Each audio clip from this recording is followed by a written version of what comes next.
ఇప్పుడు దేవుడు మనకు తోడై ఉంటే వరుస విజయాలే అని చెప్పాను, అపజయాలు కూడా విజయాలుగా మారతాయని చెప్పాను. ఒకడు మనల్ని పడద్రోద్దామని తోసినా కూడా అది మనం పోయి సింహాసనం మీద కూర్చోవడానికి కారణమైద్ది అని చెప్పాను. బైబిల్ గ్రంథంలో మీకు ఎన్నోసార్లు చెప్పాను, మళ్ళీ ఒకసారి గుర్తు చేస్తాను. యెహోవా యోసేపునకు తోడై ఉండెను అని ఉంది. యోసేపుని అన్నలు అమ్మేశారు. సంతలో పశువులాగా బంధించబడిన వాడై ఐగుప్తు మధ్యలో సంతలో పశువును అమ్మినట్టు యోసేపును అమ్మారు. సొంత అన్నలు ఇష్మాయిలీలకు అమ్మితే వాళ్ళు పోయి యోసేపును ఐగుప్తులో అమ్మారు. 2 సార్లు అమ్మబడ్డాడు యోసేపు. స్తోత్రం చెప్పండి. ఎందుకు అమ్మబడ్డందుక కాదు, మీకు ఏకాగ్రత రావటానికి. 2 సార్లు అమ్మబడ్డాడు. ఒకటి అన్నల చేత అమ్మబడ్డాడు, వాళ్ళ దగ్గర కొనుక్కున్నోళ్ళు ఇంకొకళ్ళకి అమ్మారు, వాళ్ళ దగ్గర నుంచి కొనుక్కున్నాడు పోతీఫెరు. యోసేపు జీవితాన్ని మీరు గమనించినట్లయితే పాపం అడుగు తీసి అడుగేస్తే అగసాట్లే. సొంత వాళ్లే ద్వేషించి సొంత వాళ్ల చేతే అమ్మబడిన వాడై, అవమానపరచబడిన వాడై, కొట్టబడిన వాడై, చావు గోతిలోనికి నెట్టబడిన వాడై నానా బాధలు పడ్డాడు. ఇన్ని బాధలు తీరి పోతీఫెరో ఇంట్లో చేరాను, మహారాజు ఎట్లనో పని చేయొద్దురా, పనివాళ్ళ మీద నాయకుడు అయి ఉండన్నాడు. అమ్మయ్య బతికిపోయాను అనుకుంటే అక్కడ అమ్మగారికి తెగులు పుట్టింది. ఆ పోతీఫెరో భార్య యోసేపు మీద కన్నేసి యోసేపుని శోధించటం మొదలుపెట్టింది. అన్ని బాధలు పోయి కాస్త ప్రశాంతంగా ఉందన్నట్టు ఈ సైతాంతు తయారైంది నా ప్రాణానికి. నా వెంటబడింది, అమ్మా నువ్వు నాకు తల్లి లాంటిదని, నా జోలికి రావద్దని మొత్తుకుంటున్నాడు. ఆయన వదిలిపెట్టట్లా. పలుమార్లు విసిగిస్తూ వచ్చింది, లోబడలేదు. చివరికి ఒకరోజు ఎవ్వరూ లేని టైంలో సింగిల్గా చిక్కాడు.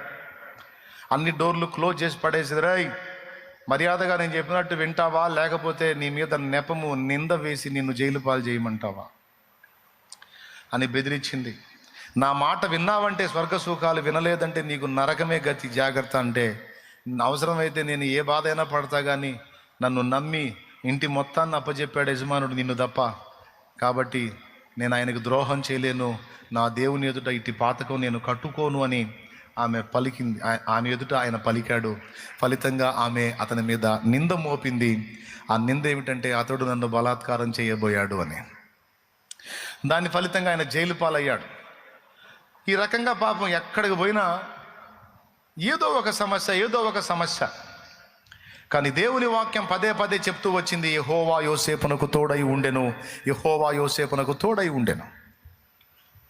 శోధన ఒకదాని వెంట ఒకటి వస్తూ ఉన్నాయి, కానీ దేవుడు తోడై ఉండి ఆ శోధనను తనకు ప్లస్గా మారుస్తున్నాడు. అది ఇక్కడ గొప్ప విషయం. శ్రమ ఒకదాని వెంట ఒకటి వస్తుందన్నా, శ్రమ వస్తుంది, కానీ దేవుడు తోడై ఉండి ఆ శ్రమని ప్లస్గా మారుస్తున్నాడు. ఒకసారి పక్కన వాళ్ళ ముఖాలు చూడండి, చేతులు కలపండి, ఒకసారి వందనాలు చెప్పండి. దేవుడు మనకు తోడై ఉంటే జరిగే మేలది. ఓకేనా? రైట్. ఇప్పుడు దేవుడు ఆ విధంగా తోడై ఉండి మన వైఫల్యాలు కూడా మనకు విజయాలుగా మార్చాలి అని అందరికీ ఆశ ఉంది.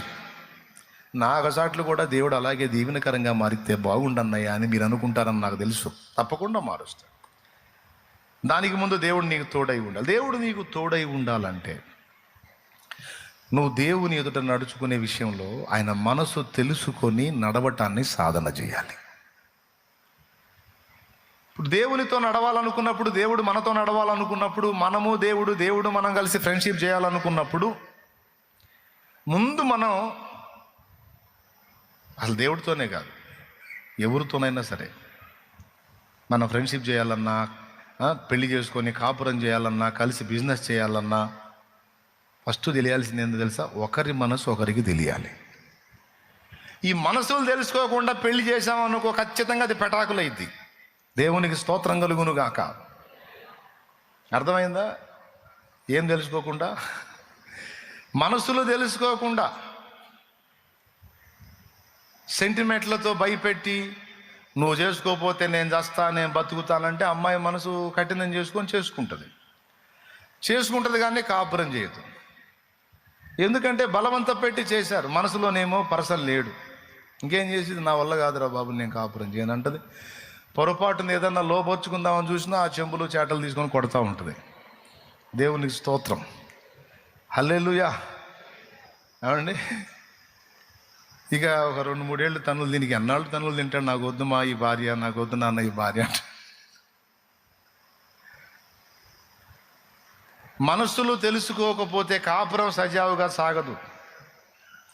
చాలామంది కోర్టులకు ఎక్కి విడాకులు తీసుకోపోయేటప్పుడు జడ్జి గారు అడుగుతాడు, ఏమమ్మా ఎందుకు విడిపోవాలనుకుంటున్నావు అంటే ఆమె చెప్పింది, 5 ఏళ్ళైంది ఈ దరిద్రుడిని పెళ్లి చేసుకుని, ఇంతవరకు నాకు అర్థం కాలేదు జడ్జి గారు.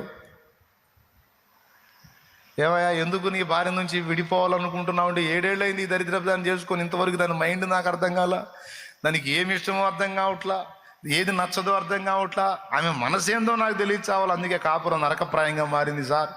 పనికాడు ఉన్నప్పుడు, వ్యాపారం దగ్గర ఉన్నప్పుడు, ఉద్యోగం ఉన్నప్పుడు హాయిగా ఉంది, ఇంటికి వస్తే నరకం చూపిస్తుంది. ఎక్కువ శాతం నేను రోడ్ల మీదే తిరిగాను, ఇంక తిరగలేను సార్, నా వల్ల కాదు. హోటల్ ఫుడ్ తిని తిని నాకు గ్యాస్ ట్రబుల్ కూడా వచ్చింది. అట్లా ఎవడి శోభవాడు చెప్తాడు. ఎందుకంటే మనస్సులు తెలుసుకోకుండా బ్రతకటం అనేది ఒక నరకప్రాయం. ఆ కాపురాలు సాగవు, అనవసరం. ఇక ప్రియ బిడ్డ గుర్తుపెట్టుకో, ఎవరినైనా సరే, మనుషులనైనా దేవుడినైనా మన సహవాసంలో కలిగి ఉండాలంటే ముందు మనం ఫస్ట్ తెలుసుకోవాల్సింది మనస్సు. మనస్సు మనస్సు దేవుడు మనకు తోడై ఉండాలని అందరికీ ఆశ ఉంది. దేవుడు కూడా మనతో పాటు ఆశపడుతున్నాడు, మనతో ఉండాలని, ఆయనతో మనం నడవాలని, మనతో ఆయన నడవాలని, ఆయన మనం ఫ్రెండ్షిప్లో ఉండాలని దేవుడు కూడా మనసారా కోరుకుంటున్నాడు. ఇక్కడ విషయం ఏంటంటే, మన ఫ్రెండ్కు మనం ఏందో తెలుసు. మనం పుట్టక ముందే తెలుసు మన ఫ్రెండ్కి. స్తోత్రం. ఎవరు మన ఫ్రెండ్? మనం అసలు అమ్మ కడుపులో పడకముందే తెలుసు మన మెంటాలిటీ ఏందో. కాబట్టి నా మనసు ఇది, నా మనసు అదే నువ్వు చెప్పాల్సిన అవసరం, నీ మనసు ఎరిగే ఉన్నాడు. అయితే ఇప్పుడు వచ్చిన చిక్కు ఏంటంటే, ఆయన మనసు మనకు తెలియదు. అందుకే ఆయన మనస్సును మనకు తెలియజేసే అద్భుతమైన లేఖయే పరిశుద్ధ గ్రంథము. ఏం చేస్తే కోపం వచ్చిద్దో, ఏం చేస్తే సంతోషం కలిగిద్దో, ఏం చేస్తే దుఃఖపడతాడో, ఏం చేస్తే ఆనందపడతాడో, ఏం చేస్తే ఆశీర్వదిస్తాడో, ఏం చేస్తే శాపానికి అప్పగిస్తాడో, ఏం చేస్తే తంతాడో, ఏం చేస్తే ఎత్తుకుంటాడో, మొత్తం మనకు తెలియజేసేది ఈ 66 పుస్తకాల పరిశుద్ధ బైబిల్ గ్రంథము. దేవుని మనస్సును తెలిపే గ్రంథము. దేవునికి స్తోత్రం. ఏమండి, మనం ఏం చేస్తాం తెలుసా? ఈ గ్రంథాన్ని ఆదివారం రోజు ఓపెన్ చేసి మళ్ళీ ఇంటికి పోయి 6 రోజులు దాన్ని మూసిపెడతాం, దాచిపెడతాం. ఎందుకంటే ఎక్కువసార్లు ఓపెన్ చేస్తే దుమ్ము పట్టిద్దని దాన్ని చక్కగా మూసిపెట్టి నీట్గా ఆ తెల్లట నలగకుండా భద్రం చేస్తాం. పరిశుద్ధ గ్రంథం నాది ఎన్ని సంవత్సరాలు వాడినా సరే తెల్లగానే ఉంటుంది. వాడి సత్తే కదూ, దేవునికి స్తోత్రం కలుగును గాక.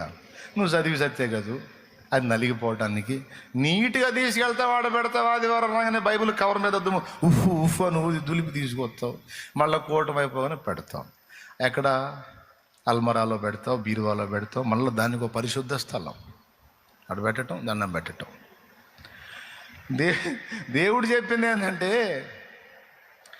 నా మనస్సును మూసి మనసుకు దండం పెట్టడం కాదు, సోదిమోహ.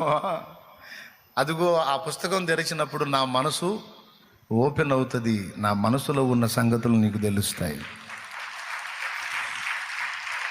మీరు దావీదును గురించి విన్నారు, దేవుని చిత్తానుసారమైన మనస్సు గలవాడని. దేవుని చిత్తానుసారమైన మనసు దావీదుకి ఎలా వచ్చిందో తెలుసా? దావీదు యెహోవా ధర్మశాస్త్రమునందు ఆనందించుచు దీవారాత్రం దాన్ని ధ్యానించేవాడు. 119వ కీర్తనలో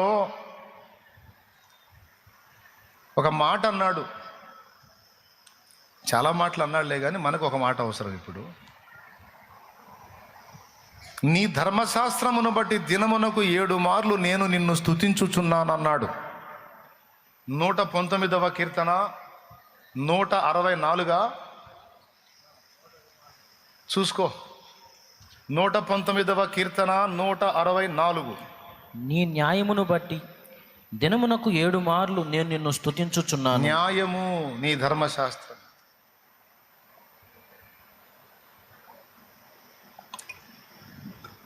దేవుని న్యాయ విధులు తమ్ముడా నీకు బైబిల్లో దొరుకుతాయి. ఏది న్యాయమో ఏది అన్యాయమో దేవుడు చెప్తాడు నీకు. ఎవరితో ఎలా మెలగాలో చెప్తాడు. రాజు ఎలా పరిపాలన చేయాలో బైబిల్లో ఉంది. యజమానుడు దాసులతో ఎలా నడవాలో బైబిల్లో ఉంది. దాసుడు యజమానుల దగ్గర ఎలా నడుచుకోవాలో బైబిల్లో ఉంది. భర్త భార్యతో ఎలా మెలగాలో, భార్య భర్తతో ఎలా మెలగాలో బైబిల్లో ఉంది. పిల్లల తల్లిదండ్రులతో ఎలా మెలగాలో, తల్లిదండ్రులు పిల్లలతో ఎలా మెలగాలో బైబిల్లో ఉంది. కొన్ని రోగాలకి ఔషధాలు బైబిల్లో ఉన్నాయి. మన శత్రువుని గురించి బైబిల్లో ఉంది. మన భూమి మీద జీవితం, అలాగే చచ్చిన తర్వాత నిత్య జీవం, రెండిటికి సంబంధించిన మ్యాటర్ బైబిల్లో ఉంది. వీటన్నిటితో పాటు అత్యద్భుతంగా దేవుని మనస్సు మొత్తము అనేక కోణాలలో పరిశుద్ధ బైబిల్ గ్రంథంలో పొందుపరచబడి ఉంది.